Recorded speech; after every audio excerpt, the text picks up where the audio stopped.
Hello, heathens. Hello, Athens. Welcome to Big Thought Anatomy. No, Academy. Yes. Uh-huh. We are talking about Plato, and I think my brain has exploded or melted, and I'm not sure which one. Maybe both.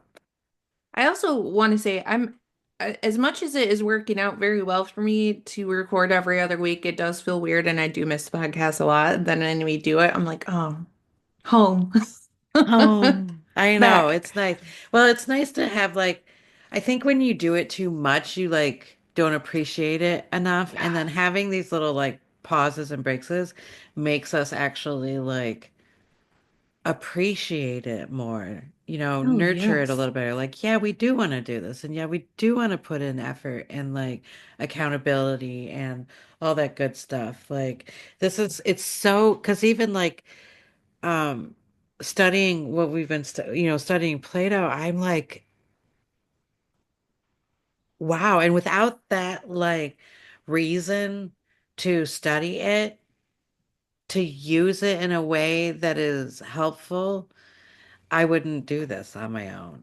No, I wouldn't. Also, like having the pauses in between and the breaks has been really nice because it gives it time to sink in. Yes, To where it's yeah. like, And I actually know some stuff about Plato now, right, not right. just And regurgitating it. a lot of synchronicities come in and a lot of real world things, like with this, a lot of real world stuff came through, and you're like, oh, that's how I would apply whatever. And that's what, so it's been very,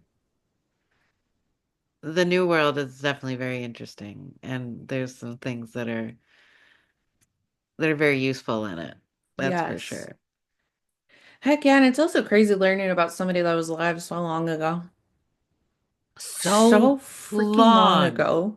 I can't even really comprehend how long ago that was because No, like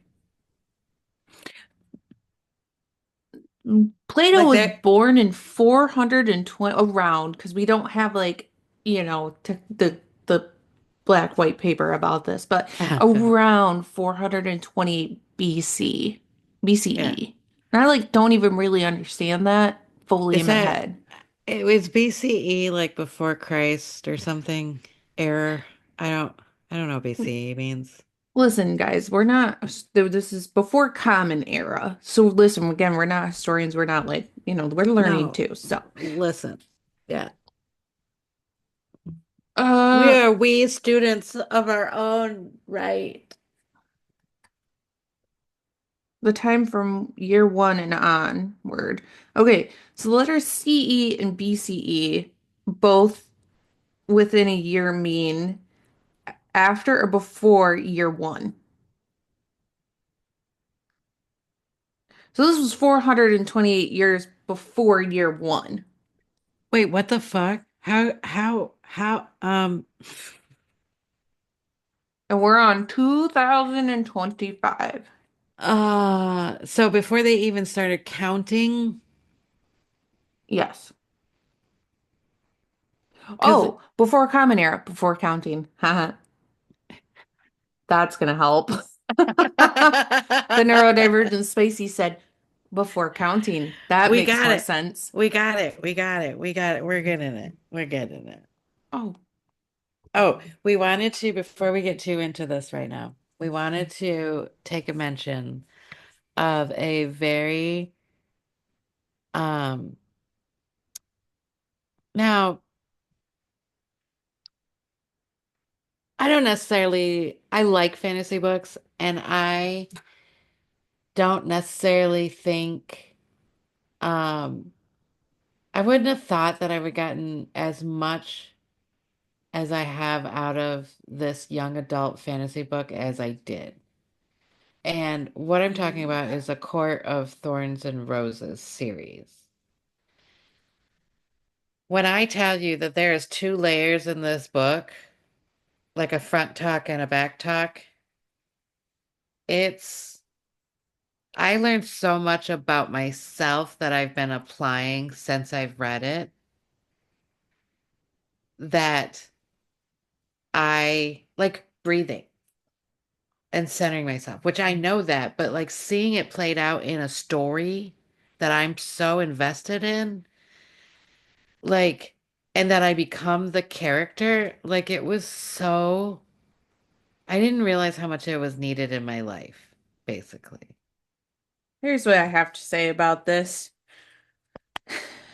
Me and the book talk community can fight. For those of you that are on book talk that listen to us, those of you that didn't like Nesta's book can get fucking wrecked. I Well, said what that's I because said, and I'll th- say it again yes, because it's because so, that book was oh, so good, it and was I so good. still, in my head, say that I am the rock the waves crash on.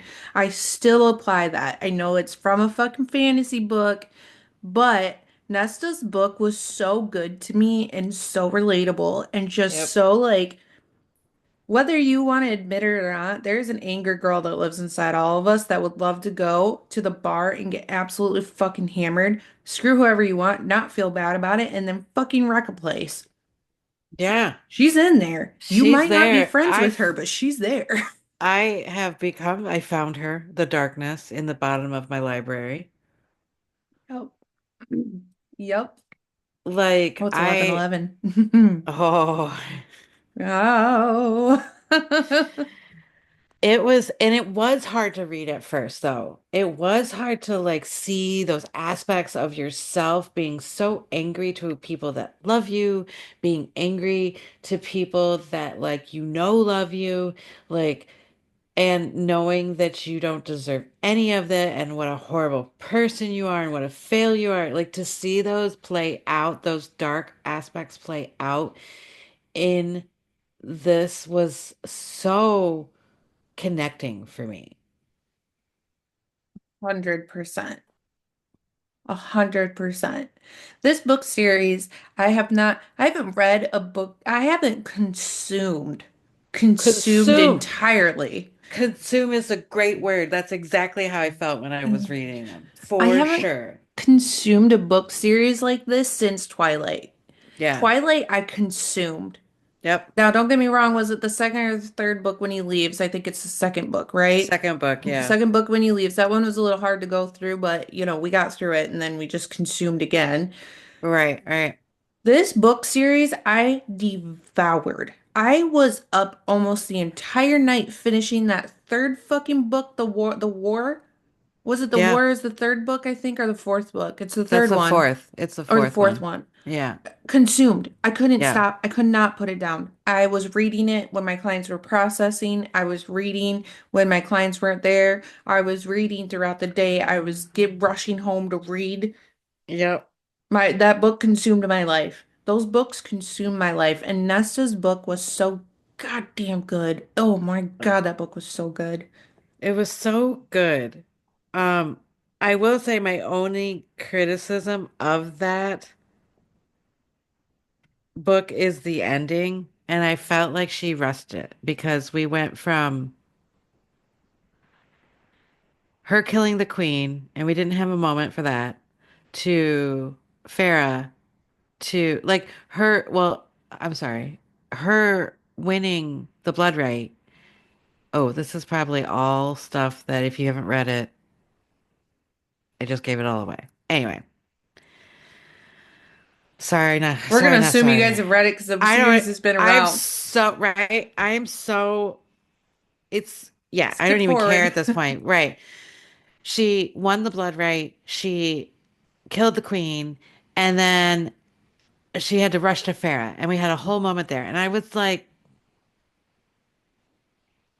everything is so well detailed and so brushstroked when she's reading this book or writing this book. The words that she uses is so incredibly detailed and beautifully done and like with feelings and with wallpaper and with like there's a chair over there. It's so well done that like we were like, okay. Well, this is why you gotta read the other series. Ugh. What's one? Both. Oh fuck. You gotta read the Throne of Glass series, and you have to read the Crescent City series, but the Crescent City series is last. That's Okay, so all I I'm have gonna to. say. Okay, and they're in it. I'm not telling you. I'm not reading it if they're not in it. You have to read them, but I can't tell you. Because let me just say this. I haven't read the Throne of Glass series. I wish I would have read that before reading Crescent City, but I love Crescent City. And let's just say there's a multiverse, but I can't give you anything more because the ending of the first Crescent City book had me literally screaming out loud. Yes! I was so excited. I was like, I was by Oh. myself in my apartment going, "Wah! Ah!" So I excited. Well, that was the thing with those books. I was crying. Yes, I sobbed. I I sobbed. sobbed. I There were parts of it where I'm like, no, no, this can't be happening. This can't Uh-huh. be happening. Like I can't, no, this, no, like I no. Okay, this it reminds me of my feeling at the end of Game of Thrones. That last freaking season murdered my whole entire life because I had to pause the last episode to take a minute because I was just so distraught, just so heartbroken, so many things that I had to just sit there like this, sobbing slash having a panic attack because I was just like, this cannot be happening. That's how I felt in that the first series that I read, which was also A Court of Thorn and Roses. I'm like sitting there with the book closed, like, no, no, no, this just no. And No. then I'm like skipping forward to be like, it's fine, right? Everything's fine. And then I'm like, No. no, I can't. I gotta read through it. And then I'm like, wait, Nope. but like, can I just check to make sure? Because I can't handle this. This is too much. Can't handle it. It's too, So I'm just saying, if you want your world to be wrecked, read A Court of Rose and Thorns. And you were right. It is the third book because it's the Court of Mist and Fury that the war is in. yes, Because yes. the fourth book is A Court of Frost and Starlight. Right, which is kind of like the little bit of like their pause on their life, their update life book. Yeah, it's like the end of like life is back to normal and this is what it looks like. So it was a good little like ending book. Um, Which also book talk could get wrecked on because I appreciated that book so much because after right. everything that freaking happens in those first three books and the third book's like this big, I Yep. am like this little bit baby book that gives me some peace of mind. Just some ending. I It gives me appreciate. an ending. I like endings. I do too. I like seeing that after all the trauma, we're Yeah. getting some good. We actually got to, and you're so right. You're so right saying that, is that after all the trauma and all the building and like fixing yourself and building yourself up, like not only physically, but mentally and like working on yourself, and then having this like what you're doing it for, this like Yes. normalcy, this like happiness, like you're allowed to have joy and happiness even though you were traumaful, even though you were a piece of shit and you worked your way in not being a piece of shit, and the fourth book is literally your trophy, right? Like a reward. Absolutely. Like that's what you're fucking doing it for. And I think we miss over that.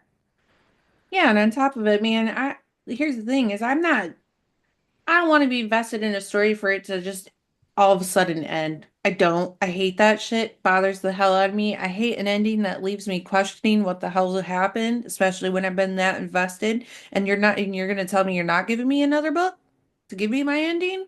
Goodbye. This book doesn't do that. This series does not do that. For those of you that hate that as well, this series will give you all the endings you want. And we're getting another freaking book. Are we? What are we getting? I don't I was just know thinking about this. because she just released, I think it was last year or the year before, we got the second book for Crescent City, which was, oh, there's angels in it, and archangels, and werewolves, slash not werewolves. They're shifters, but it's so good. So we're supposed to be getting another book, and the theory is we're getting a book about Elaine. That's what everybody wants, and that's what we're hoping we're getting. I agree. I agree because like of course we all want her to be with Azrael, Yeah, but she's bonded to Lucian. Lucian, which then I feel bad because I don't hate Lucian, right? Like I don't Right. hate him, No. but like he's kind of like Tamlin, where you feel bad for him in his misery and his suffering. You do feel bad because he wasn't a horrible person, Right. but he can't get out of his own way, right? Like this is what that looks like. Like you literally are doing this all for yourself, like for yourself, right? It's a very selfish way of being. And Right. then Lucian is kind of on the cusp of that where he has that self-loathing, but like also he's got those like aha moments kind of things. And he does do like some self-sacrificing, like I'll do this, I'll be useful to the story and stuff. But like Lucian reminds me, Lucian, how the fuck you say his name? I want to say Lucian because of freaking Underworld, but anyways. that's how they said it on the Audible. Oh, it is Lucian? Yeah. Okay, great. Because that it reminds me of Lucian from Underworld. Oh, right, right, right, right, Yeah, right. yeah. Yeah, That's like yeah, that's how I say it too. So okay, yeah. good. Yeah. Okay. Uh he reminds me of like like that cousin you have that you're really cool with, but like you only really see them at family events and you're like, ah, it's cool, like you're glad you're here, like you make this fun, but like we're not really friends outside of that. Like, you know what I mean? That's what Yeah, Lucian reminds me yeah. of in my I don't know why that's how I feel towards his character, because I'm just like, yeah, it's cool to hear about him and like he was there for Freya a lot and like I'm glad, but also like you're kind of He's like boring. he's You're like you're the right. well, he's like the mother. If you were an abusive, like if you were a child in an abusive like family, he's like the mother that stood by and did nothing. Yeah. Uh-huh. So like he's just as guilty. Yeah. And also like him getting his freaking little like what do they call it again when you bond, what's the bond thing called? Uh A mating bond or yeah. yeah. Gross.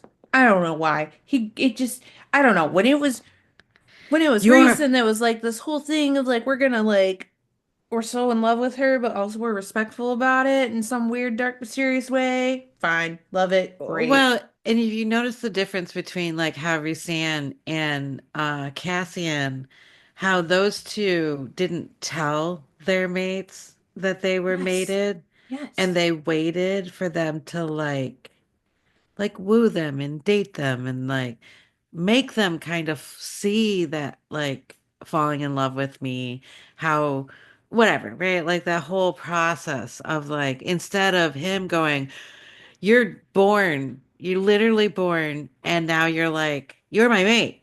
And Yeah, and it's like like, it's like a dog did you peeing not on a think of tree. it's so it's like literally like that is so selfish because Yucky. all you had to think about was yourself and not her at all. Right.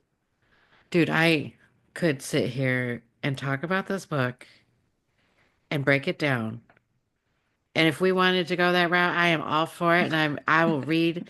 We can do it book by book and we can philosophize the whole thing. If that's what you want to do, I am for this. Catch me and Nicole making our own book club. It's just me and her reading just the series. Just this series. Although I do need to read. Before we move on, I will say a quarter, Thorn of Glass or Come on, you can do it. Let's go. Quarter Thorn and Roses, Crescent City, Throne of Glass. There it is. Throne of Glass. The first few books she started the series when she was 16. So I will say it is very much. It feels very much in the young adults reading category if you It are would be somebody who reads a like, lot. right, but it would be like reading Harry Potter. You know, those first books are so Yes. young, right? Yes. Like when you read them because they're 10 and it's like, so it would Mm-hmm. be like reading that. I would also say that like the Court of Rose and Thorns is really hard to get through because it's very world building. Yes. But by the time you get to the end, I was hooked. But then it also, with the second book, it made me rethink and appreciate the first book because of the Yes. different perspectives. Okay. So that's a great one for that. Throne of Mm-hmm. Glass, I'm not fully through. I hear by book 4 or 5 because it's big, but the books are small and they're really easy to get through because again, it's like young reading. Mm-hmm. It here that gets better. Crescent City. Now you have to read those first two series before reading Crescent City. You don't have to, you can do whatever the fuck you want, truly, but Crescent City, you're thrown in. So it's a little bit Game of Thronesy in the way of you're thrown in Okay. and you kind of start figuring out as you read more, which was hard for me because I was so in love with the world building that happened in A Court of Thorn and Roses Yeah. and Thorn of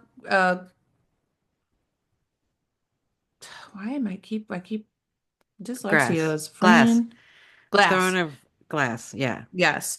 They that one you aren't really thrown in and there's not really world building. It's a soft entry almost, like things are getting explained as you go, but it's not super world building and like you don't have to understand all of it. It feels smaller, but it's Mm-hmm. not.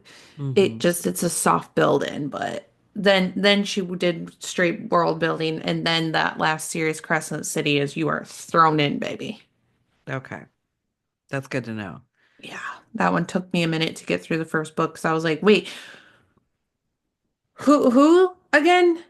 Like who's like it's like getting thrown in the Game of Thrones and you're like, who the fuck are the Lannisters again? I can't remember anything. Like Yeah, who's right. we don't like them, right? Oh, We we don't like them. We do that's like them. right. What are we doing? Yes, Oh, we're killing off my favorite character. Cool. That's awesome. literally in the first season, get wrecked. I Get can't even wrecked. go there. I was I so was so mad. mad.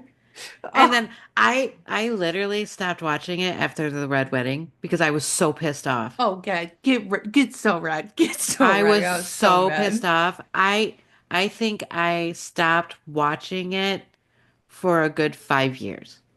And then you kill the most innocent, kindest, sweetest character that literally his whole life is built around trauma because of the kid that he's been carrying around the entire series.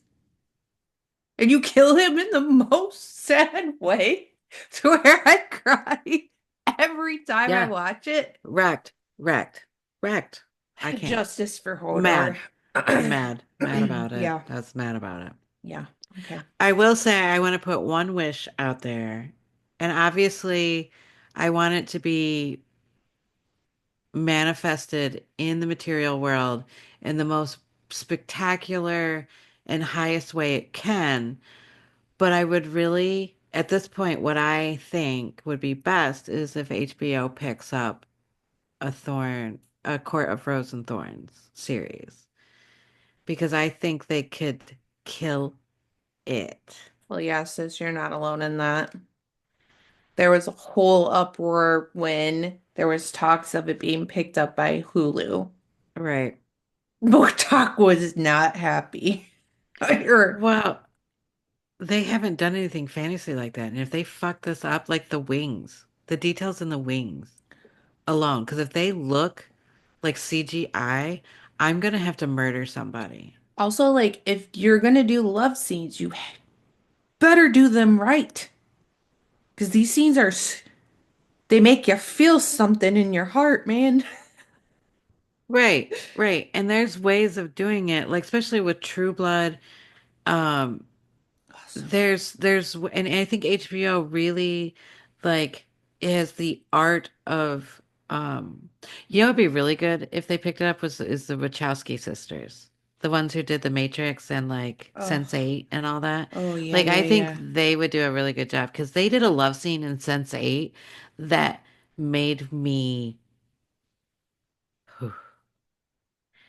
It was like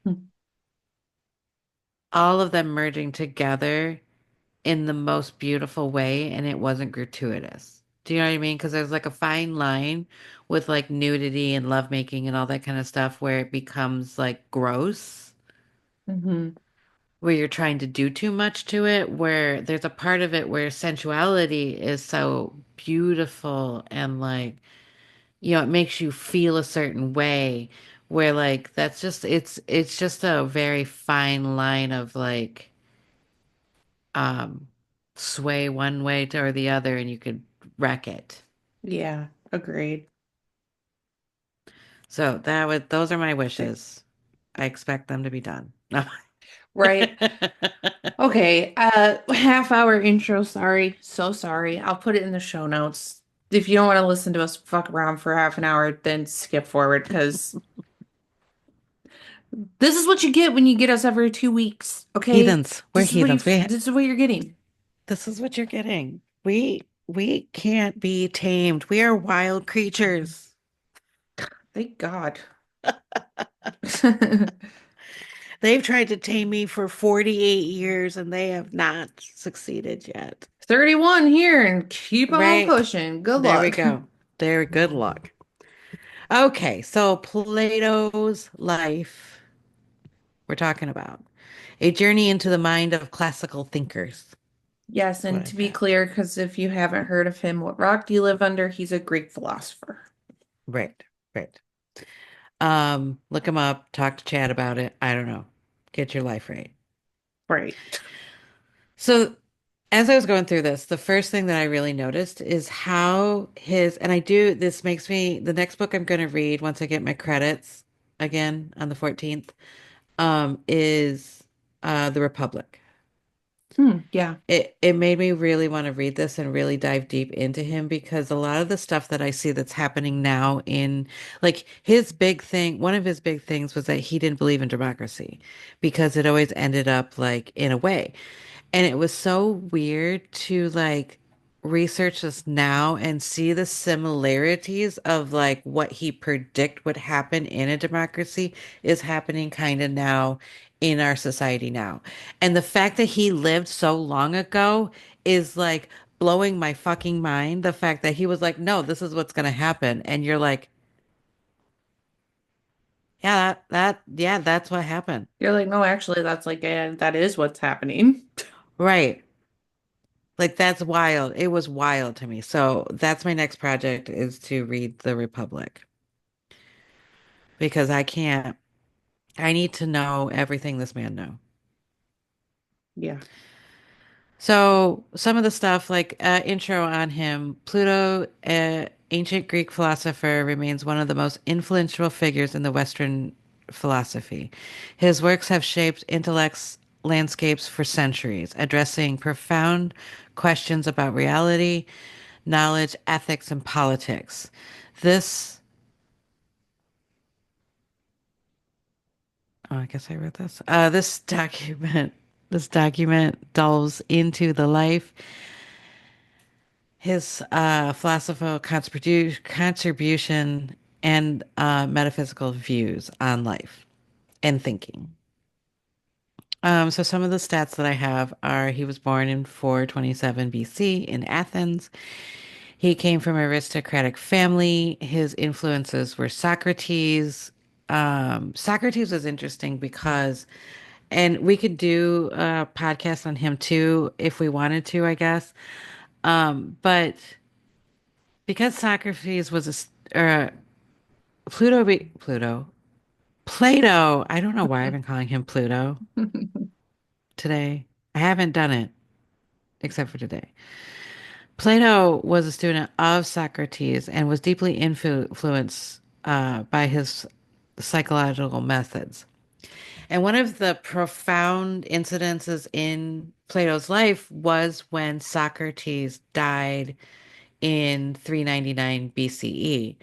Now, there's a whole thing about Socrates died because he believed in what he believed in so thoroughly that he was willing to go to trial and be counted by a jury and even to his death where he drank the poison of hemlock that he believed in what he believed in so thoroughly that he was like, yeah, I will die for this and had no qualms about it. Was like, get fucked. Yes. Hmm. But this had a huge transformation and influence over Plato's life because at this point he was almost into being a politician and was like looked into democracy and all this stuff. and was like, yes, that's where I want to go. And then he was like, when this all happened, it really, what's the word? He, it really disheartened him in democracy. And he, after this, went on many journeys, like to Egypt and to other places to kind of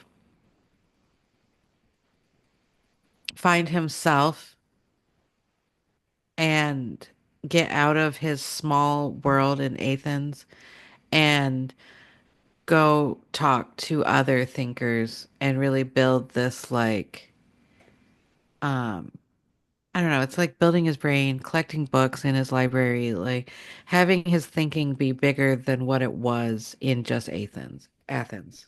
Yeah. I do want to add too, really quick, before you move on from Socrates, that I did look into him a little bit because I was really Hmm. curious. There's the thing is there's no big reason outside of what we're doing today to look into Socrates because nothing was ever written. Mm-mm. Socrates didn't believe in that. So everything that's written from Plato, Plato conveyed Socrates' beliefs and expanded on his teachings as well. So Plato Hmm. kind of is the, what do I want to say? Like, The scribe, he's the scribe yes. of like Socrates, yeah. And like was such a student where he took that his ideas and then expanded further on them. Right. Yeah, because what I've got down too is like the little bit that I have is witnesses in Socrates' trials and executions were greatly impacted by his philosophy. Changes accuses of impiety and disrespecting the gods and the corruption of youth of Athens. Hmm. The trial tried before a jury of 500 Athens citizens. The defense, he refused to plead for mercy. Instead, he challenged the jury in a philosophical argument as recorded by Plato's apology. Is it apology or apology? It's Apology. Apology. Apology. Yep. Yeah, okay. Um, so even in his like he believed so hardly in what he believed in that to defend him, he still made the jury think about like what he was trying to, Convey I don't know, essentially. yeah, convey, make people think. Like it's so interesting to me that this was like even back then they couldn't open their minds. This says something. Um, the verdict found guilty by a narrow margin. Purpose or proposed punishment was suggested that he should be rewarded rather than punished. This angered the jury. And then the sentence to death by drinking hemlock poisoning. Legacy, his death became a symbol of philosophy, integrity, and resistance against injustice. This affected Plato in a way that he lost faith in democracy, seeing how flawed and easy manipulated the public opinion could be. This led him to advocate for the government led by the philosopher kings. And I think we'll get into that later of what the philosophy kings were, or his theory on that. Um, at this point, he was also motivated to write and preserve Socrates' ideas. Uh,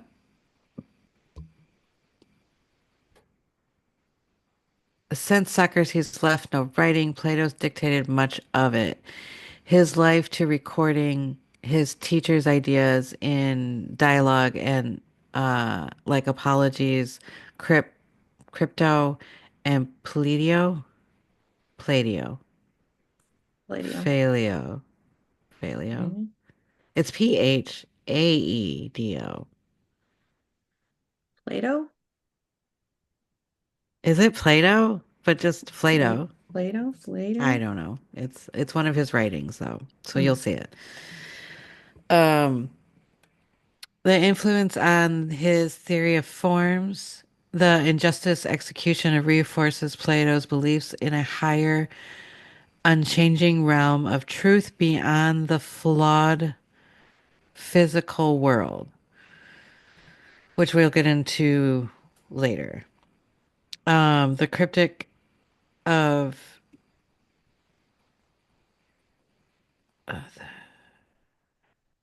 of Athens politics.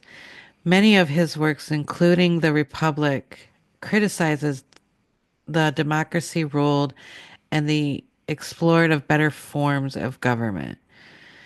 And then ethics and morals of philosophy, the trial and death of Socrates, punishing Plato, pushes Plato to explore the nature of justice, virtues, and the good life in his writing. So they thought a lot about like what is justice and what is beauty and what is like they didn't tell you what beauty was. They didn't tell you what justice was. They asked you to think upon it, to like describe it and to get this deeper meaning of it. Well, and what Philosophy. can Oh, I go add ahead. to that really quick? Yeah, Because I yeah. think that the only thing you're missing too that I thought was probably super influential is that he went through the Peloponnesian War, which was the war between Right. Athens and That's right. Sparta that happened right before Socrates' death. So when that happened, Plato served in for a brief period in that war, and then when the Hmm. defeat of Athens ended, it or when Sparta defeated Athens, they ended the democracy and they replaced it with oligarchy. So then the Okay. oligarchy was overthrown Okay. and they went back to democracy. And when democracy was restored, that's when Plato had kind of considered his career in politics. But then everything happened with Socrates and he was like, fuck that. Right, right, because you could see the corruption in it. Yeah, and I find it I interesting that they forgot that lived the through, war. yeah, they lived through like Yeah. democracy and oligarchy. He saw both. To to have like Yeah, a your yeah. government completely overthrown and have a completely new form of government put in, I imagine is very uh eye-opening in one way or the other. It's just Right. like you're living through a completely different kind of government. Everything's different. It's like applying a new filter to your world, right? Like Yeah. just like, oh, we're gonna rip this filter off and we're gonna put this filter on, and this is how things are done now. Yep. And it would be, I'm sure, I mean, even like right now, I don't necessarily think we're going through that, but we could be. I mean, we're in a wait and see kind of moment in our like world right now, I feel like. So, um, who knows at this point? But like, uh, it's very interesting to be so wholly attached to an idea or a concept that you can't shift to like weather the storm. Like Right. it, it's like I don't know, that's probably a whole nother topic. So we don't have to, don't let me get off topic. We got things to do. Yes. Um, So, Plato's philosophy is multifaceted and addresses numerous areas of thought. His work primarily composed of dialogue when his characters emerge to discuss, to explore philosophical ideas. Some of the key themes in Plato's philosophy include the theory of forms.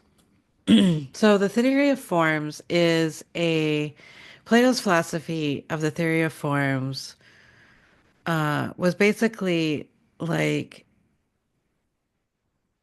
if there's an unseen world and a material world or a physical world, the material world is or the unseen world is almost perfect and unchanging, where like the material world is always changing. So it's always either growing or devolving, or it's never in a state of perfect. It's never stopped changing. It's always changing. Cats are ghosts. Which Um, do oh you yeah, go have a good ahead. example of this? Because I found a good example because I was like, I need this to be a little bit more. I need the theory of forms for dummies, essentially. Right. Well, go ahead, because I, So I found one about cats and how like it's such a good one of how you can easily recognize that it's a cat, but we never really see anything like a standard cat. Every cat looks so different. They have different Mhm. markings, different colors, but they're all a cat. And that theory explains how like there is a perfect form of a cat that's in the unseen, and what we see is basically the mirage of it of what a cat is supposed to look like. Yeah. Like it's, because I was asking, I was trying to have a conversation with Chad today, and I was like, well, what is this? And where is this? And like, what? I wasn't sure, like, what is, why is it, is really what I was asking. I was like, why is it that way? Why is it the fact that like the material world can never be perfect? And is that what evolution is? Is that like, are they always striving to be perfect? But because we're always changing, you can never reach the state of perfection because perfection is done. It's unchanging, unmoving, right? So like, but then I'm like, what's the point of it all? Right? Like Yup. not that I have an answer, but like I have questions. Like, what's the point of it all if it's not supposed to be perfect? There's another one that I found that I can't wrap my head around. Did you read anything about the circle? Where the circle is perfect. Yeah, it's like, So read it okay, again. Yeah, read it again. this one says, with geometric forms, they're never perfect in our world. Every circle we see in our world is either broken, distorted, pixelated, or in a myriad of other ways, not a perfect circle. In fact, a perfect geometric circle would need to be drawn with a line that does not have any thickness and so would be invisible.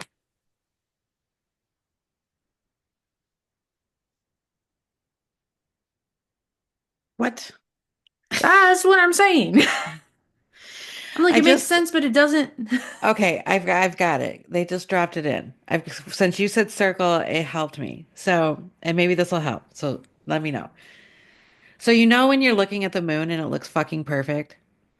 Like it's so Yes. beautiful and I feel things and I'm like, "Oh my God, in the sky, like full moon, beautiful, bright." But then you take your camera and you take a picture of it. Hmm. The form's never like, yeah, if you have a power camera, like obviously you can get a clear picture, but like you can almost never get a clear picture of the moon. But you know it's so divine and so perfect. But like seeing a picture of it in the real life, you're like, oh, I don't know. Maybe not. But so basically it's a reflection of what is supposed to be perfect. So like even in justice, like justice would be I actually okay. I had this thought about like maybe nature, if we take nature as being a perfect universe and these are forms of thought and like justice is perfect in nature because it's not about corruption and it's not about like it's not like a tiger's going around going like I want all the money or all the food so I'm going to gather all them up and I'm going to trick all the sheep to be like that doesn't exist in nature, right? Like it there's a divine law of nature of how it is, right? Like I'm hungry, I eat, I look for shelter, and I make little babies, and that's it. Like they don't have any like side goals, Right. right? But in the human world, we have corruption. So like justice doesn't look like justice. Like it's always kind of corrupt or somebody else has a different idea of like what is justice or truth or um violence is a good one. Like we all think violence is bad, but there's a energy of it that's supposed to be here. And but we don't even want to understand it or look at it to use it to our advantage. Like it's I don't know if that's probably not it It either. I does, don't know. because then what you're also describing is that to add Plato to your thought concept is that there's also another world, which is the world of forms, which is the world of abstract concept and ideas, where the forms are perfect and changing and eternal. Like that's Right. the world that we Right. can't see because what we see is physical and we're in the physical world. So even our thoughts are part of the physical world where everything's Right. imperfect and changing and things are temporary. But in the world of forms that he has described, it's eternal. Everything's perfect. Everything's perfect. Yeah. And that's where your abstract thoughts and your concepts come from because there's this perfect form that then comes through the physical world and is imperfect. Absolutely. Absolutely. And it makes sense Well, with like violence, things like that. We have some understanding of it that's imperfect. that's right. That's right. But It in the is world of imperfect. forms, and Yes. this world that Plato is saying, the Yes. world of forms, it is there's perfection on that side. It just comes through this filter and is imperfect and changing and temporary. Yes. Yes. That's amazing. Because I was like, I got it, but I don't have all of it. It you just didn't have the words to get it out. Yeah. Yeah. I'm Yeah. like, oh, and then you get insecure because you're like, maybe oh. No, it's just But you needed yeah, the I two get it now. worlds mindset of like the physical Yeah. plane and then the forms, the world of forms. Well, even like, okay, so if we stay on violence, like in the unseen world, it's perfect, but yet my thought and understanding of what violence is imperfect because I don't understand it in Right. its true form and what it's used for. That's And right. Like that's what I was missing. the Yeah, cat is such an easy for me concept of like there's never a standard cat. You can't look at one cat and say my cat's standard, yours isn't, your cat's standard, mine isn't. The right, standard right, cat is in the world of forms. It's right. perfect. It is the perfect cat. We have the imperfect, temporary, changing forms of a cat in this world, but there's a You perfect form over there. right, you could do that with humans too. Yep. You could do with Because everything. right, you Yeah. literally could do that with everything because like, we know there's a perfect form of human. I mean, in theory, I guess, but like we're all like carbon copies, right? Like if you take the theory of like God made me in his image, right? And then but like you're putting God on a copier Yeah. and you're copying it. But we all know that copies aren't good per se. I'm not saying like bad or good. I'm just saying like they're not clear. Right. They're imperfect, Also, right? just to keep this in mind for this podcast and this episode specifically, this is all philosophical, theoretical Yes. ideas that Right. came from Plato. Now, it's hard to say that, yes, that's specifically, everything's going to be in theory, just Everything's to in theory. Absolutely. make this Listen, clear. write everything in pencil. Yep. I make the decisions by the knowledge I have now that I can change them with more knowledge that I get later and education and research and experience, right? Yeah. Like everything's in pencil. I can change my mind at any point. But this is literally just to like, we need to have these open spaces so we can talk through stuff, so we can have debates about it. Because if we're all talking to people that we agree with us, how am I ever supposed to make my brain bigger? Well, and here, did you look at, do you have anything about Plato's allegory of the cave? Because it's Yeah, the best, this might be a good part to put this in at because this is exactly how what he used to explain philosophy to to the public, to people that were having a hard time ex understanding philosophy and the idea of it. oh God, I don't. I think you have a thought, so I think you can you explain that? I have a story. So Yeah, yeah. I found I had to go digging, but I found somebody on YouTube who explained this perfectly. I can put it in the show notes if you want to watch this little thing that he did. But basically, in the allegory of the cave, a group of prisoners are chained in a cave with no outside knowledge of the world, right? And they're chained facing a wall, unable to turn their heads. So like they're like this, and they can't Hmm. turn their heads, and they just face this wall, and behind them is a fire that's consistently lit, giving off a faint light. Okay, so occasionally what would happen is people will pass by the fire carrying figures of like animals or other objects that cast shadows. So essentially these people are only seeing these shadows, and that is what they start thinking, that they start like getting asked to classify these illusions. Like, what is that? Hmm. Oh, it's a dog. Oh, that's a person riding a horse, like things like that. So then what happens is they start believing their perceptions as actual identity and entities. That is Hmm. the entity. Again, they're chained. They can't move their heads. They're only seeing this consistently Yep. day in and day out. And that is what they start believing it is. So then suddenly one of the prisoners is freed and is brought outside for the first time. And like the sunlight hurts his eyes, and he finds this new environment extremely disorienting. And when told that It's the things scary. around him are real, while the shadows were mere reflections, he has a very hard time believing it because Right, that's all right. he's known. So the shadows appeared much clearer to him at the time, but gradually his eyes start adjusting until he can look at reflections in the water, and where he starts. And then now he starts looking at the objects directly, and finally looks at the sun, and he's able to see everything out in the daylight. The prisoner returns to the cave to share his discoveries to the other prisoners because he's no longer used to the darkness and has a hard time seeing the shadows on the wall. The other prisoners think the journey made him stupid and blind. Yeah. Well, you can't see what we can see anymore. You're stupid. You're blind. Plato uses that story to explain philosophy to the public, of how it's like taking bites off of this thing until all of a sudden you can fully consume it, and you're like, oh, I'm fine. My stomach's fine. You're not able to see outside of the cave in the shadows and see what's outside in the light if all you've ever seen is the shadows in the cave. Right, right. Um, it's it's very much like,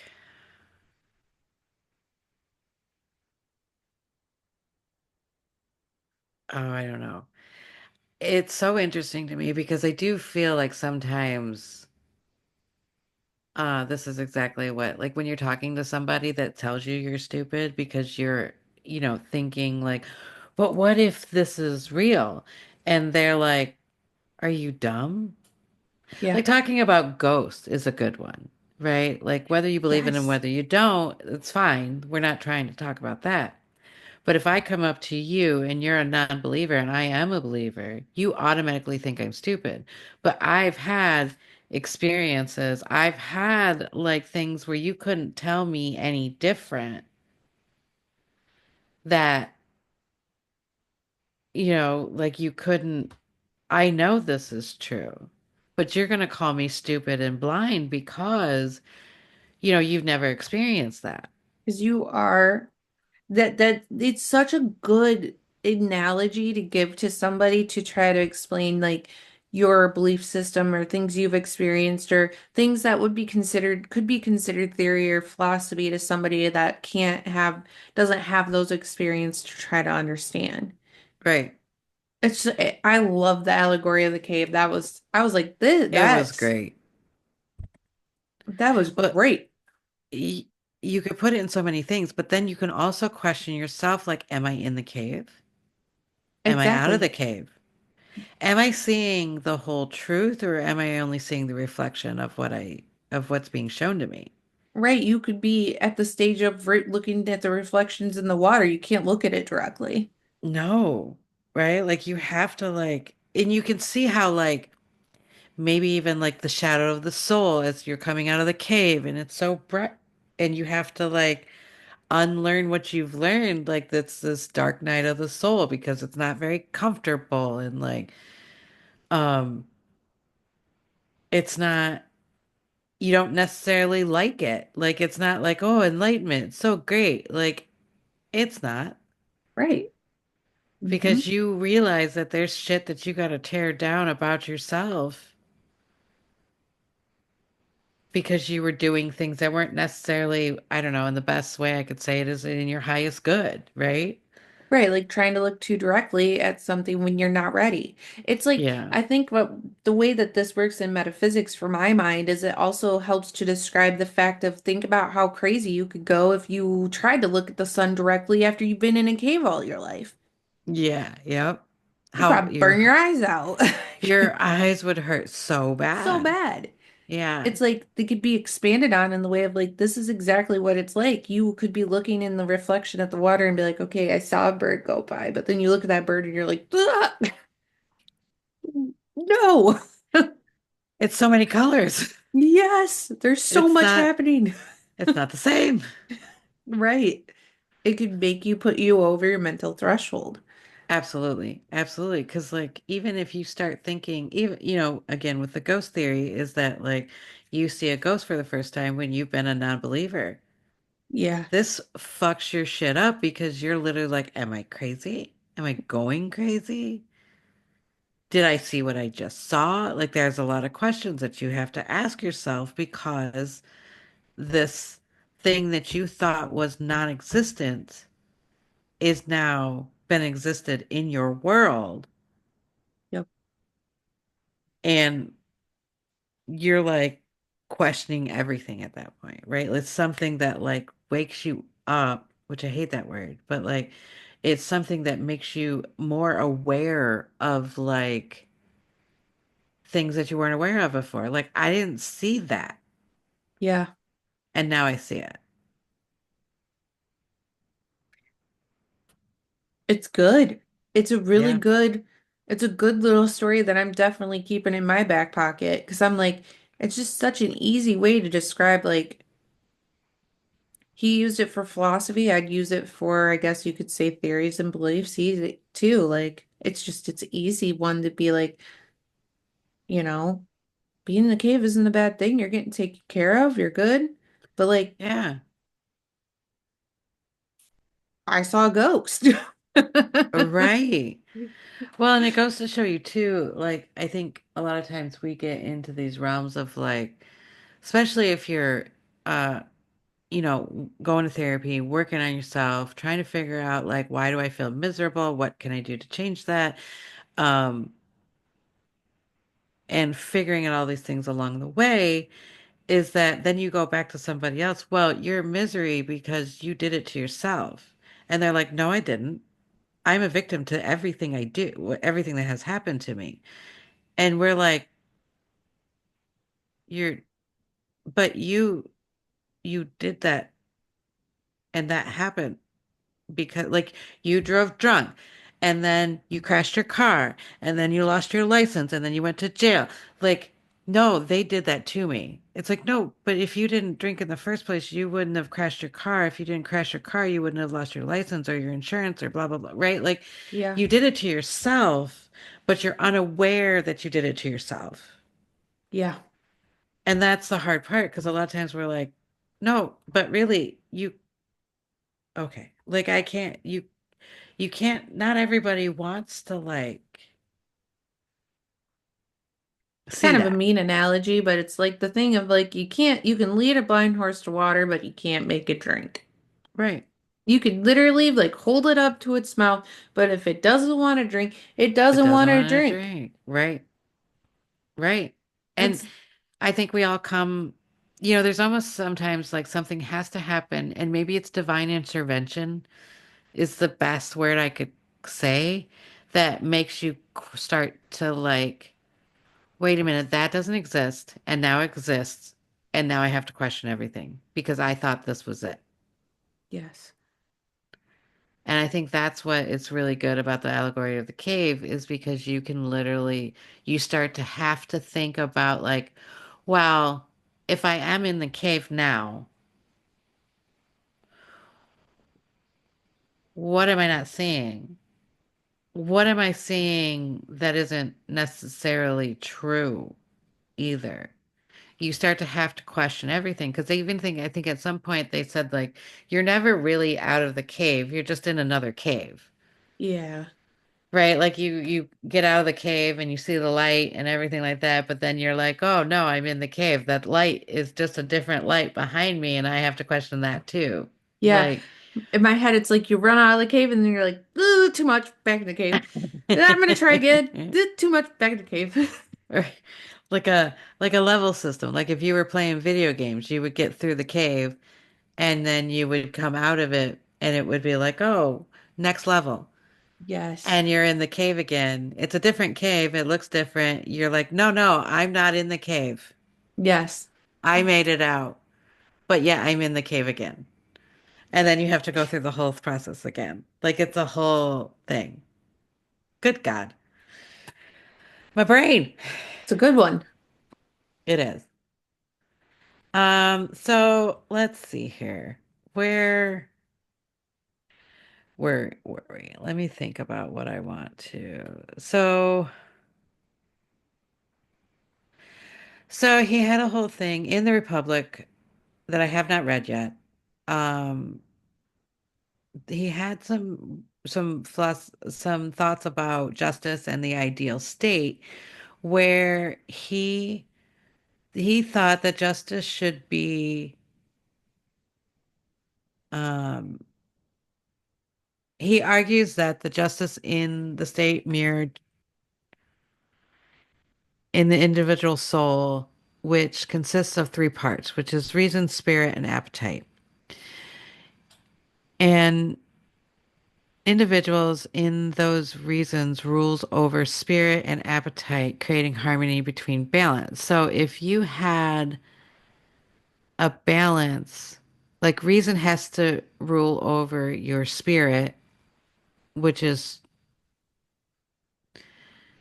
I don't know, freedom, and then appetite, which is like consuming, right? Like I'm hungry for it, I have to get it. So if you can master those two realms of yourself of like passion and drive and what I would consider like spirit, I guess, and then appetite, which is like you hungering or too much drugs or too much sex or too much whatever. Those things can rule your life, and we see how that can happen. So his theory and to live a good, balanced life is to have your reason dictate your spirit and your appetite and mastering yourself. Which his idea, so he didn't like democracy. So what he thought how a city or a class should be run would be in the three classes of people. Rulers, which would be philosopher kings, guardians, which would be warriors, and producers like farmers, artisans, and merchants. So in his theory, you would go to school no matter who you are or what class you came from, or it didn't matter your origin story. But you would go there and you would start to learn and you would figure out what was your passion and what's your drive in life and where you were going to be happy. So then you would break off into these different roles. So if you were super happy about being a farmer and a producer and an artisan and a merchant, you would break off and start to hone those gifts. So you would like, if your love was to grow food, you would be a farmer and you would put into these lives instead of being forced into like family, oh, my family was a farmer, so I have to be a farmer. And yes, sometimes that is true, but you would get a choice on what the three that maybe you're a warrior and you want to protect the realm and like, do those kind of things. Or you're a philosopher king that was born to a farmer, but now your brain works different and that he had said that basically uh the philosopher kings that were the rulers would have the most education so that they could rule with reason and not and hopefully that would keep out corruption and having things um, manipulated into tyranny or power or, injustice. Hmm. Um, It's kind of and reminding me of the movie Divergent. Right, right. I thought of that too. I thought of that Hmm. too. It's very much, I feel like that. Like it didn't matter so much where you were born at, but you went into these scenarios where they kind of filtered you off to where you're supposed to be, right? Right, Except even in that we see corruption because right. when you couldn't be put in, when you had no fear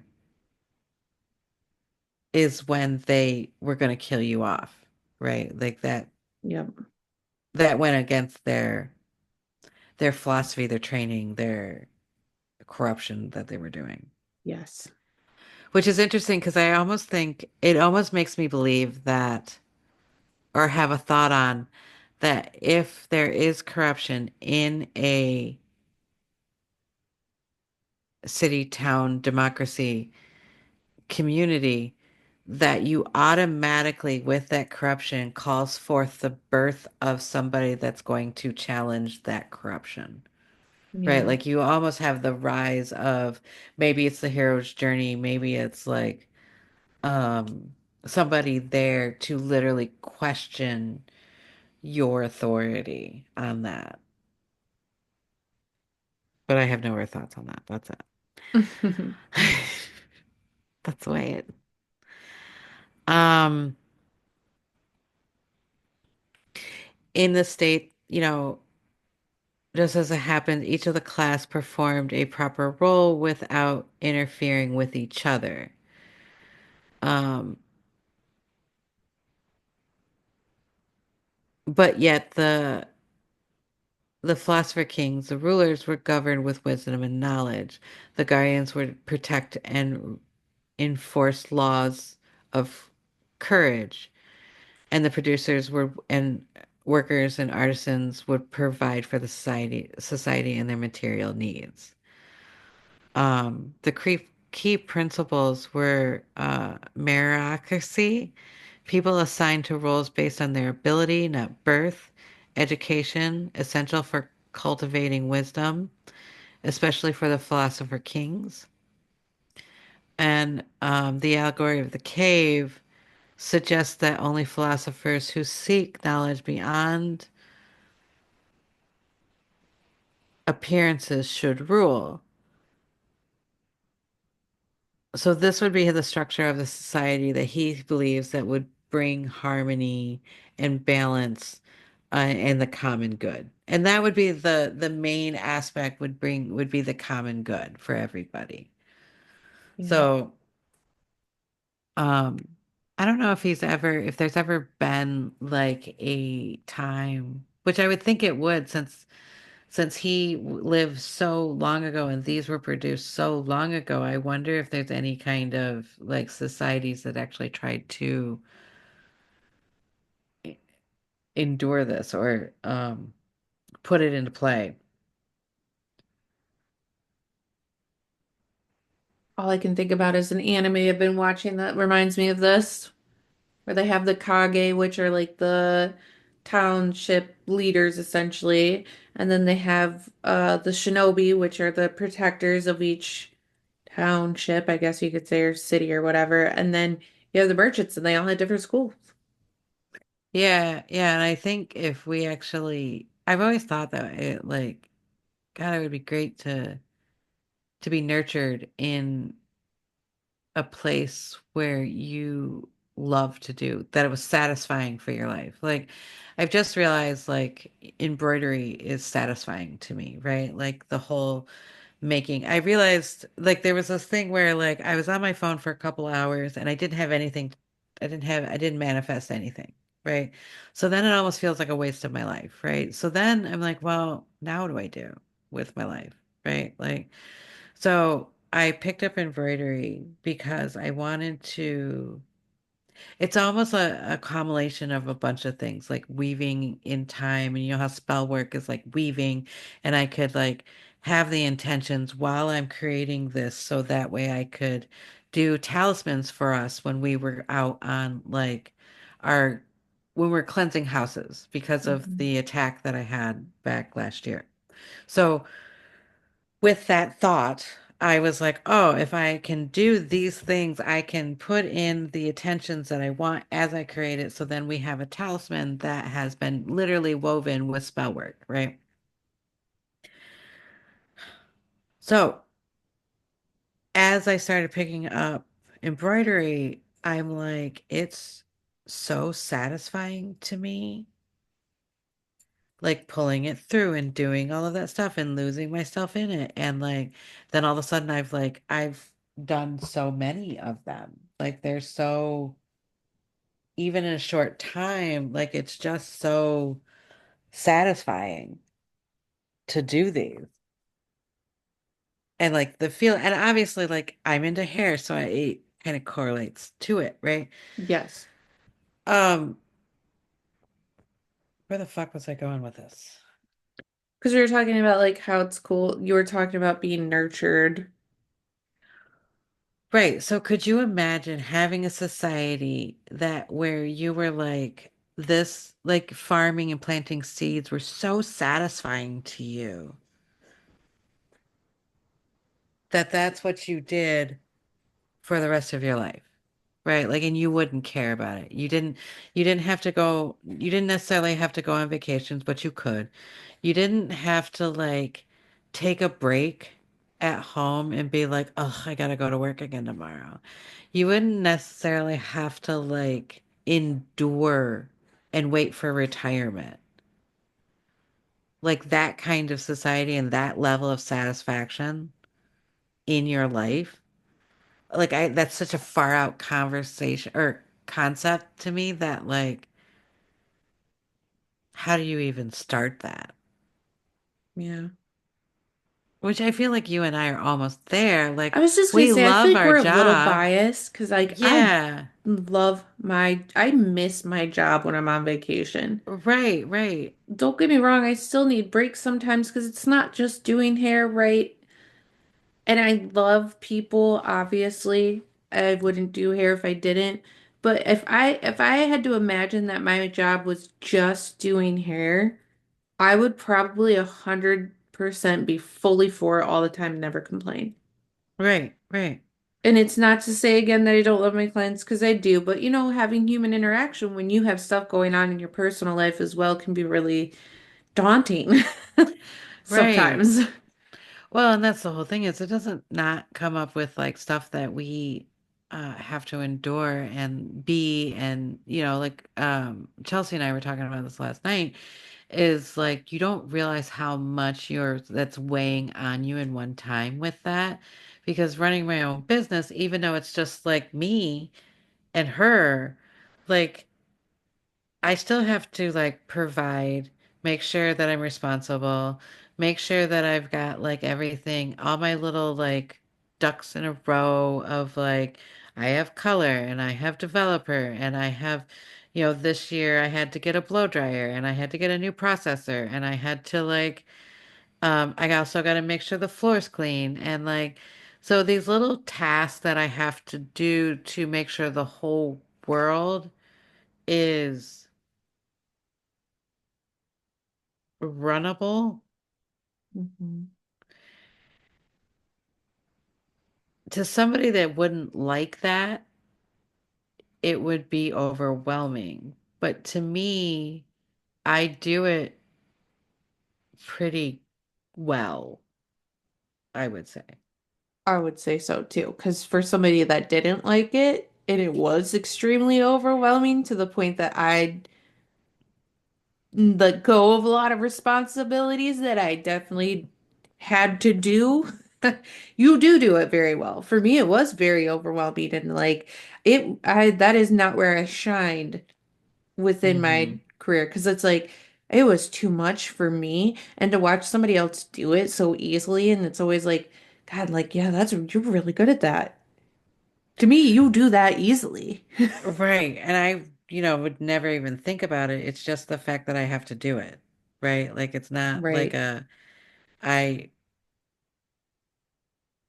I don't, it's weird because I don't see it as being, I wouldn't be like, oh, it's easy. Like, But having a Fair. perspective on somebody else seeing it is very interesting because, like, you would think it was easy because of the perspective that you had of it. And you did the same work that I did. So it was like these two different perspectives on the same thing is very interesting to like talk about for sure. Yeah, I think there's a lot of people, including you, that do the sweets, do their own business, run their own business, and they make that shit look easy. And I'm like, yeah, I think it's phenomenal. I'm in awe of you. That's phenomenal. But for me, I'm like, dude, I did it and I can't do that again. It was so overwhelming. There was so much to do all the time that I was like, I can't do this. I'm going crazy. Going crazy. But it is, I do think we are a bit biased in the way of like, that society would fit me very well. All I had to do is Right. hair. All right, cool. I would have went to Right. hair school from the get-go. I would have been learning all Yep. about the hair and the body and everything that has to do with it. I probably would be doing more in my with my Right. cosmetology license instead of just hair. I probably would do nails or do skincare, do more that my career, my license covers. But because it's not the society we're in, it's like you kind of, while you learn all of that within your cosmetology license, it is really a lot to do all of that. When people do Right. more than just hair with their cos license, they're doing waxings, they're doing facials, they're doing nails, they're doing all of it, and they are an all-encompassing beauty professional. I'm in awe of them as well because that to me that was a lot to manage of learning all of that on top of learning hair. Yeah. You know, and I just had a thought on like if, because you said all we had to do was hair, and I was like, it's interesting. I wonder if the lack, or what I'm not seeing in this whole theory is the lack of money. Right. So I wonder if this is a community that they just kind of trade. Like, I'll do your hair, you give me some food, or like, do you just give because you're producing and you don't need anything more because you don't have to produce yourself? Like, Yeah, what if that is based on a world that is just you're doing what you love. So because you're doing what you love, you right, want to do it. So you don't need anything in return because everybody's doing something that they love. So then right, there's plenty. right. Like food, you just walk, you grab food, you go about your business. Like you don't, Yeah, it because this wouldn't be person's so like, proud of what they did, it's there for yeah, yeah. people. Yeah, that's exactly it. Like it wouldn't necessarily be like you wouldn't have to necessarily survive or like I have to gather money so I can get food and gather food and do all the stuff and then you have all these other jobs. But like if we're all producing from the heart and we're all producing from what we love to do, then is there money? In my mind, there's no need for it, right? Because I don't even need to Right, trade you. Because right, you're loving what you do. I love what I do. We just right. all love what we do, so just we do. Well, and the farmers would need to give their like product to somebody because if not, it just rots and dies, right? Clothes makers would need to give I mean, Their they're just clothes, gonna because what are have they going to stacks of do? clothes. Right, right. You'll just have a closet, you'll be hoarding clothes. Yeah. So you would need those people to dress them and to feed them and to like make them, in our case, make them feel beautiful and comb their hair and make them, all that kind of stuff.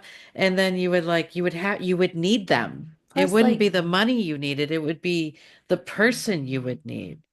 getting it down to something so simple too, you have to think about how great, because like there's this part in our career that I think about often that we forget about, that it is so satisfying to have somebody love what you just did for them. Yes. Hmm. You make these clothes, people come in, they wear them around, they're like, dude, this is the comfiest shirt I've ever worn in my life. I love it. Yeah. Fuck yeah. Like that, Yep.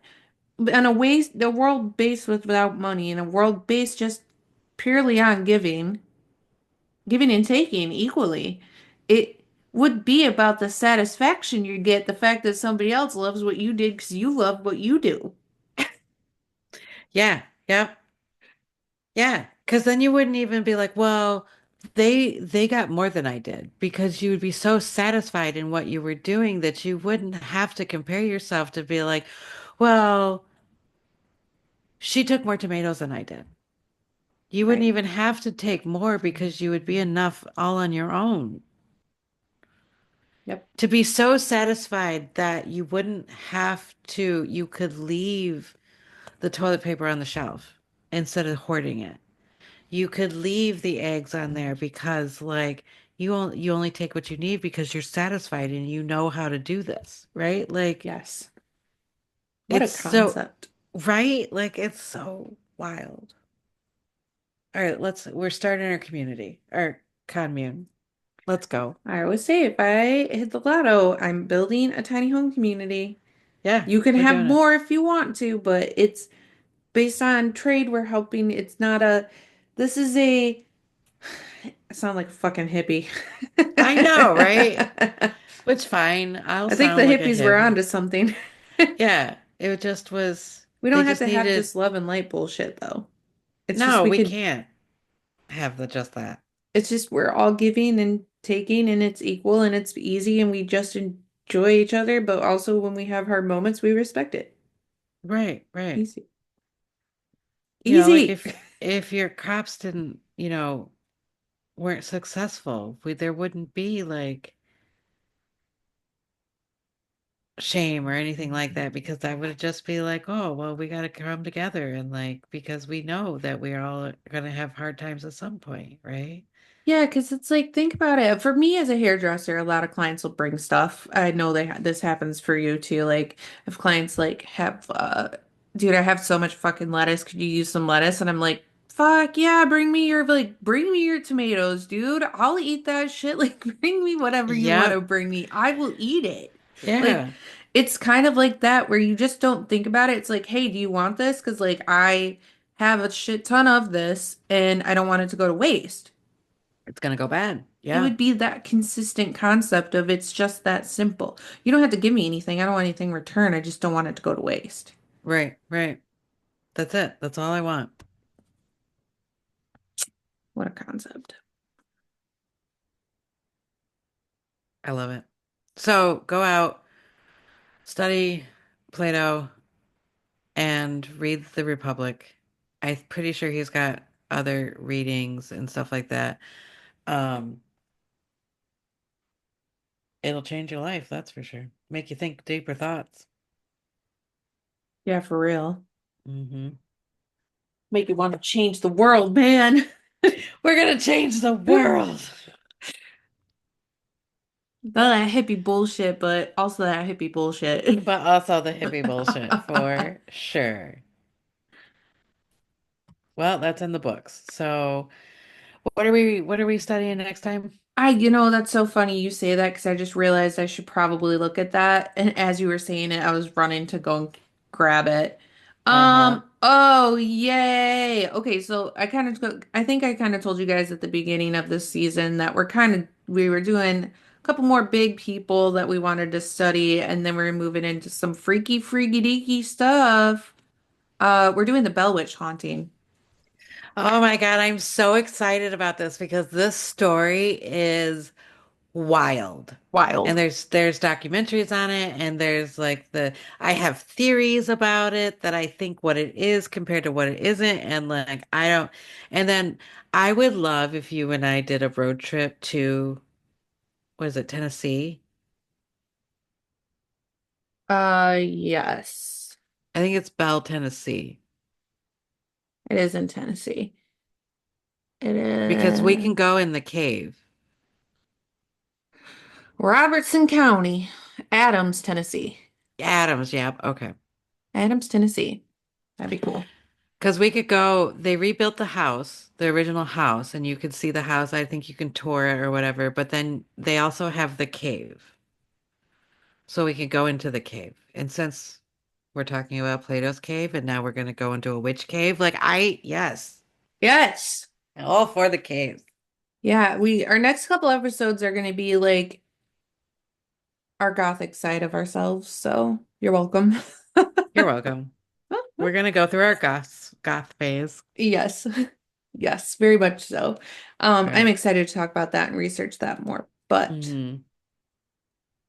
man, we'll see you guys in a couple weeks, I guess. I guess. Oh, why Guess. so long? Are we breaking up? No, we We just, just need some time you know what? I think apart. that we're out of the honeymoon phase. We're into like the more real life stage where you're Right, like, right. I got shit to do. We'll meet in 2 weeks. you Like, think you could sleep right. in the bed in the guest room tonight? I would really love the bed to myself. You want to watch TV in the living room? I'll watch TV in the bedroom.